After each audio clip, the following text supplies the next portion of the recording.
Oh, man, oh, man. Whew. Hey, guys. ravenhawk6910 reporting once again. Sorry, there's a little smoke in the train room because of all of the hot news that has been dropping today. Let's just fix that situation here really quick. There we go. At least get it so the Millennium Hudson is not so much smoking me out. There we go. So, hello, everyone. Welcome to another episode of ravenhawk6910 Live. So, let's see who we all have here. The Nuga Rail fan. Hey, Jason, how you doing? Retro Railroader, how you doing? Freeman, good to see you. Dakman Prince, thank you for coming on and moderating for me again tonight. And all Ohio Rail fans, that's all we got here so far. How's everybody doing? Hope you're doing fine. Oh, hold on. Amtrak fan 2115. Hello. So, things have gotten very saucy here in the last 24 hours or so because it appears the next round of mega mergers is upon us at last with the announcement of none other than Canadian Pacific buying out Kansas City Southern. Yeah, it took me by surprise as well. So let's just go on ahead and jump on in. I'm going to read a bit of an article here from Railway Age. And you guys there's multiple news sources that have already talked about this. So I'm going to just go ahead and abbreviate here. But so Canadian Pacific Railway will acquire Kansas City Southern in a cash and stock transaction worth $29 billion, big money, dollars. The two Class 1 railroads announced early March 21st. The combined entity will be named. Now, this I don't fully believe as of yet, but according to this article, the combined entity will be Canadian Pacific Kansas City, or CPKC. So, there's... That is just kind of, it is what it is. So, but anyways, moving on. CP and KCS described the $29 billion deal as enterprise value that includes the assumption of Kansas City Southern's $3.8 billion outstanding debt. So, obviously, the two companies have to go through the Surface Transportation Board first and get this looked at, and approved by them, because if they don't approve it, it's just like with the Interstate Commerce Commission. Hey, Drayton, Delay and Block Productions. Good to see you, man. Donna Callahan's here. Hello, Mom. Rail Fan and Railroad Productions. So we got some more people coming on here. Christian Babcock, how's it going? So, yeah, it's interesting. They're going to have to go through the Surface Transportation Board, of course, to get this approved. But the combined system would get Canadian Pacific as far south as, past Mexico City to, according to this system map, and forgive me, I'm going to absolutely butcher these names, but Lazar Cardenas, and Veracruz down in Mexico. Also, it would give Canadian Pacific access to the Panama Canal Railway as well. So, definitely interesting development here for sure. And also, it's going to be interesting to see how the other Class 1 railroads react to this, because I don't expect these guys to just say, to let CP just take it wholeheartedly, because that is going to it's going to make CP as big as Canadian National, if not slightly bigger at this point. But the big thing is this. Norfolk Southern, for example, and Kansas City Southern partnered to make the Meridian Speedway. What's stopping Norfolk Southern from stepping in and saying, hey, that belongs to us? So that could happen. You could also see Union Pacific and BNSF want a part of it as well. So it's very much possible that we could be looking at another Conrail breakup at some point in the near future. Because that's what happened with CSX and NS back in the 90s. Could it happen? Very possible. Is it going to happen? I can't say. This is all just speculation and guess. But personally, out of all the Class 1 railroads, Kansas City Southern obviously was the smallest and one could argue the weakest. The best things they had going for them was the Mexican territory and the Panama Canal Railway. I think this is a smart move by Canadian Pacific to acquire KCS. And out of all the Class 1 railroads, I think they're a good pick, especially right now with coming off of the precision schedule railroading thing from, the Hunter Harrison days and what have you. They're doing really well right now. And also because, I'm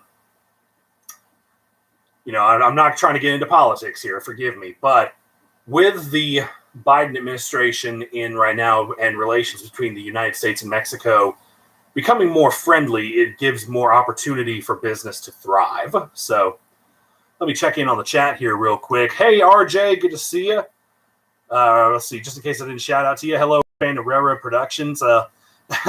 Drayton, I'm afraid I don't have Super Chat turned on at the moment. To be honest, I've only done a handful of live streams, and honestly, I've never really made money off my YouTube channel, so I don't really have it engaged at the moment. But I do appreciate you wanting to support the channel. I really do appreciate that a lot. So, but and as you mentioned this earlier, RJ, I'm glad you brought this up.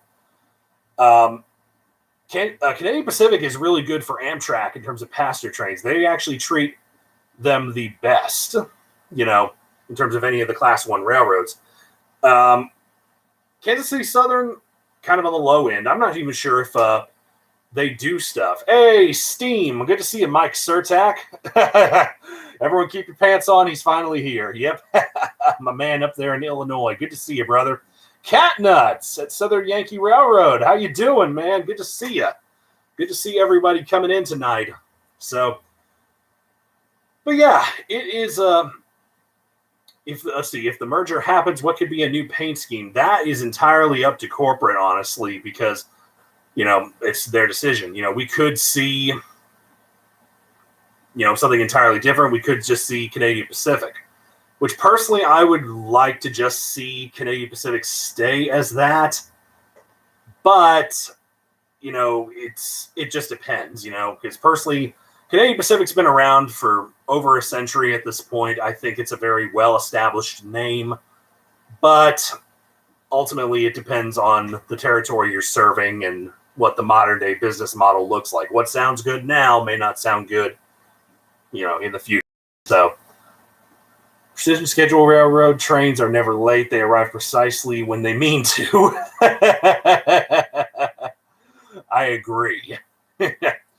So the state of Louisiana wanted to start a new route between New Orleans and Baton Rouge. KCS would not even negotiate. Wow, interesting, RJ. So maybe with Canadian Pacific getting, control of KCS, maybe the negotiations for Amtrak operations would increase in the near future. Give me, guys, just a second here. I'm going to add some more smoke fluid to the Millennium Hudson back here, so we can keep the smoke show going a little bit. That should be enough for right now. All right. Hopefully CP doesn't become similar to the G&W virus. I think Drayton might disagree with you on that one. He's a big G&W fan. But, I wouldn't be surprised, honestly, if G&W becomes some form of a Class 1 here in the United States before too long, because their properties are already so...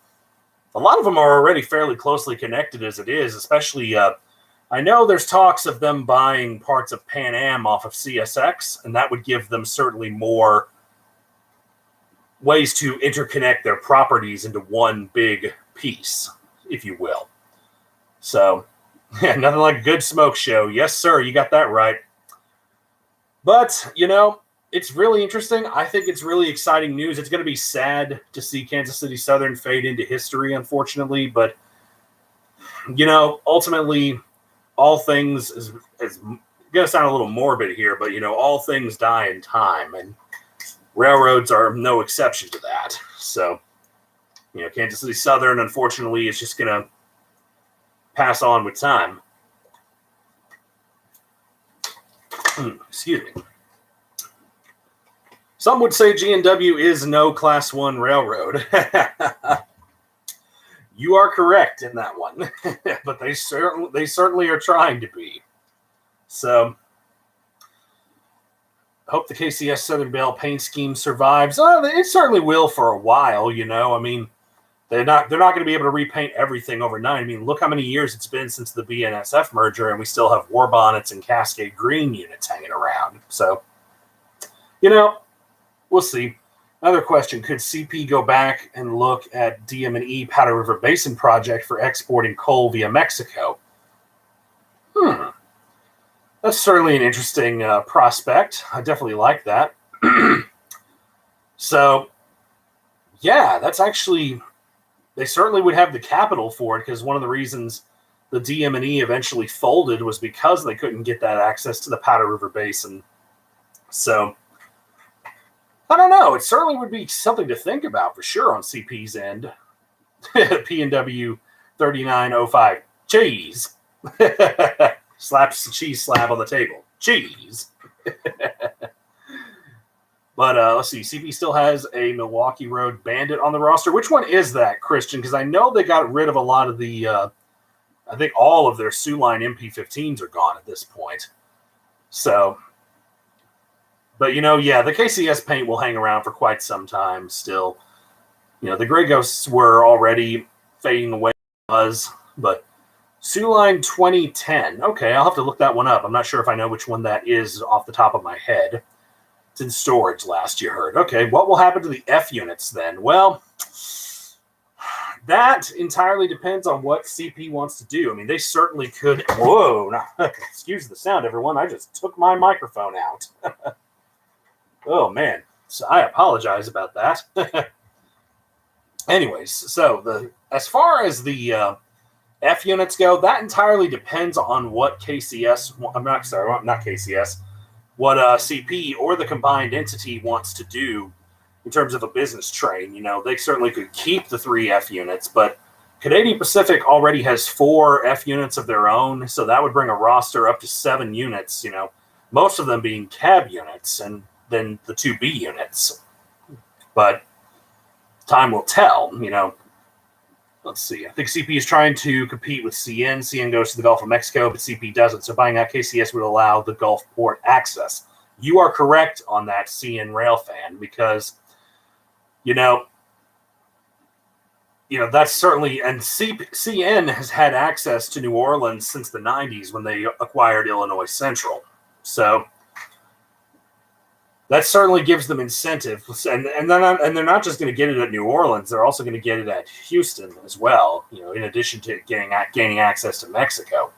Not to mention, also with the contract being pulled for the pipeline, the Keystone Pipeline, that is actually going to be interesting for oil train traffic, because that's going to give CP direct access to ship oil all the way down to Mexico as well. So, something to consider that as well. So business is definitely booming for sure. So, but you know, time will tell, and we'll just go from there. So what will happen to the SD70 ACEs and the Max? Well, the Max have already been slowly starting to be retired in recent years. In fact, I believe several of the KCS Max are actually the ones that Progress Rail is rebuilding for Metra in Chicago for passenger service, lest we forget about that. As for the ACEs, several of them are in storage that have been supposedly retired in St. Louis, but I'm not sure. As for your question, Aiden, will the government allow the merger? Well, that's entirely up to the Surface Transportation Board in terms of that. So, you know, we could have another SPSF, we could have another Conrail breakup, or they could say, okay, go ahead and just let KCS go right on through. Let's see. This is strictly a move by CP to compete with CN. CN has access to all ports, east, west, and southern. Now CP is the same with this merger. I think the next decade you'll see another Class 1 railroad sold. My guess is CSX or Norfolk Southern. It could be possible, you know. We certainly won't know what the next 10 years will allow. But times are a-changing in the railroad industry, and things are very interesting.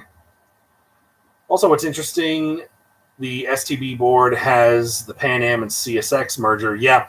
Well, that merger was the sale of that was already approved. Now CSX has filed for a complete merger with Pan Am. So they already own Pan Am. They just haven't got full permission to merge just yet. So, that's taking its time as well. But yeah, pretty interesting. I think I'm going to head back to the 1950s when there was over 100 Class 1 railroads. Man, if only we could create a time machine to go back to those periods. There could be a lot of great things to film, especially now with modern video equipment. Can you imagine if we could go back in time with modern video cameras with 4K definition and film some of the steam engines and early diesels from that time frame? CSX will likely retire the Dash 8s on Pan Am again. Well, probably, yeah, that's inevitable. But let's be honest, those things got kind of beat into the ground anyways. But what do you think will happen to the Veterans Unit number 4006? I don't know, honestly. I'm probably going to upset a few people with this, but I really don't like 4006 all that much. To me, it looks too much like a ripoff of UP 1943. Like it looks kind of like the Great Value 1943, the Walmart brand one. So, ultimately, it'll probably, if they keep it, it'll be nice. And who knows, it could stick around for a few years. But ultimately, that's up to Canadian Pacific. So we'll see. Let's see. We just need Sierra Railroad number 3 to go back in time. I agree with you, Oregon Western Railroad Productions. We just need Doc Brown to make a DeLorean time machine and get it up to 88 miles an hour. Let's see, there are rules for merging. It prohibits Class 1 railroads from merging, but KCS is an exception from what I hear. Yeah, KCS, since it's on the smaller side, the rules don't apply to them like the larger Class 1 railroads like UP and BNSF. So we shall certainly see. But either way, what about the miles? Well, let me pull the thing up here that I was reading earlier. Let's see. Let me look up the current route miles here for KCS, see what that would add on to the CP system. Give me just a second, guys.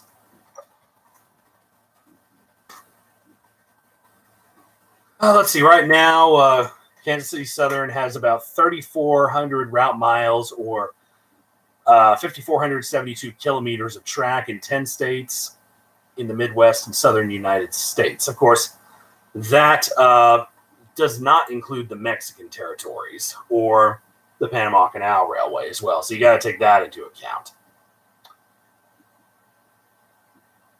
So, yeah. But what do you guys think of this?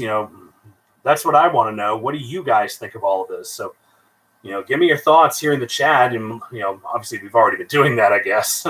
I'm too used to the podcast format where I ask you and then I reply to the comments after the video. So, still a little rusty with this live stream stuff. But CP has, I think, just over 12,000 miles of track. That sounds about right, I think, considering their mileage. Let's see. Glad I got some footage of KCS's foreign power on CSX and NS since KCS is now a thing of the past. Well, they're not completely a thing of the past just yet. But, hey, Vincent, good to see you there, man. Thanks for dropping by the stream. Really wish if CP will get their Tier 4 GVOs. Well, they'll get the Tier 4 GVOs if they buy KCS. They'll get the entire roster. So let me just get this little piece of Velcro off of my foot. Otherwise, I'm going to pull the cord down again. But let's see. I think it's a good thing. Might open up some new job opportunities down where I'd like to move to. Yeah, you have been talking about wanting to move down to this area, Mike. So, call me. Hey, Tigor, good to see you. They're going to be getting it. Thank you for coming by, man. So, but yeah, interesting times for sure. Very interesting. But hey, Steven Sane, good to see you, man. Good to see you. But yeah, that's just about all I have to allow. I'm kind of running out of stuff to say at this point. We're running up about 20 minutes of showtime here, so. But ultimately, it's an interesting thing to talk about, and I'm certainly going to be keeping an eye on it for sure. I'm sure most of the business world will, and the railfan community. But I think that's just about all for tonight, I believe. So.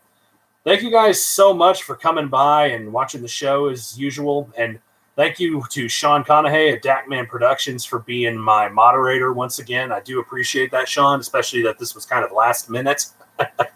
So, but I think that's all for now. So I'm going to go get back to work on some stuff because I still got to get the SD70 review done. I got to get some other stuff done.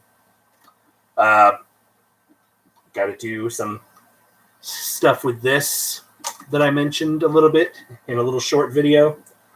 So getting back to the model train review videos grind here very shortly. So, but thank you guys so much for coming by, and I'll see you all next time. So until the next live show or whatever video I decide to do next, this is ravenhawk6910 signing off.